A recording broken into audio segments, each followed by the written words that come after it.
Hi friends, ఈ రోజు IPL 2026 auction జరిగింది. అయితే చెన్నై సూపర్ కింగ్స్ అసలు ఎవరికీ తెలియని కార్తిక్ శర్మ ఇంకా ప్రశాంత్ వీర్ ని చెరొక 14.2 crores తో కొన్నారు. ముందుగా కార్తిక్ శర్మ కోసం తెలుసుకుందాము. కార్తిక్ శర్మ ఒక wicket keeper batsmen. Rajasthan team కి మిడిల్ ఆర్డర్ లో బ్యాటింగ్ చేస్తూ ఉంటాడు. ఇతని age just 19 years. Karthik Sharma Ranji ట్రోఫీలో తన ఫస్ట్ మ్యాచ్ లోనే ఉత్తరాఖండ్ పై సెంచరీ కొట్టాడు.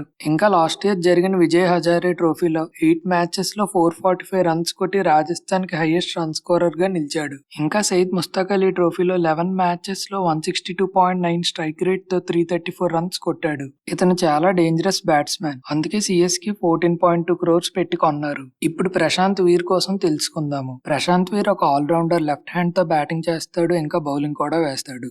ఉత్తరప్రదేశ్ టీమ్ కి లోవర్ మిడిల్ ఆర్డర్ లో బ్యాటింగ్ చేస్తాడు. ఇతని ఏజ్ జస్ట్ 20 years. ఈ సంవత్సరం జరిగిన ఉత్తరప్రదేశ్ T20 లీగ్ లో చాలా బాగా పర్ఫామ్ చేశాడు. 10 మ్యాచెస్ లో 320 రన్స్ కొట్టి ఇంకా 8 వికెట్స్ కూడా తీశాడు. ఇంకా మెన్స్ అండర్-23 స్టేట్ ట్రోఫీలో 7 మ్యాచెస్ లో 376 రన్స్ కొట్టి ఇంకా 18 వికెట్స్ కూడా తీసి ప్లేయర్ ఆఫ్ ద టోర్నమెంట్ గా నిలిచాడు. ఇంకా సయీద్ ముస్తాక్ అలీ ట్రోఫీలో 169.6 స్ట్రైక్ రేట్ తో 5 మ్యాచెస్ లో 112 రన్స్ కొట్టాడు. అందుకే ఇతన్ని కూడా చెన్నై సూపర్ కింగ్స్ 14.2 crores పెట్టి కొన్నారు. ఇప్పుడు వీళ్ళ ఫ్యామిలీస్ చాలా సంతోషంగా ఉన్నారు. కాబట్టి పట్టుదల ఉంటే ఏదైనా సాధించొచ్చు. సిఎస్కే లో మీ ఫేవరెట్ ప్లేయర్ ఎవరో కామెంట్ చేయండి.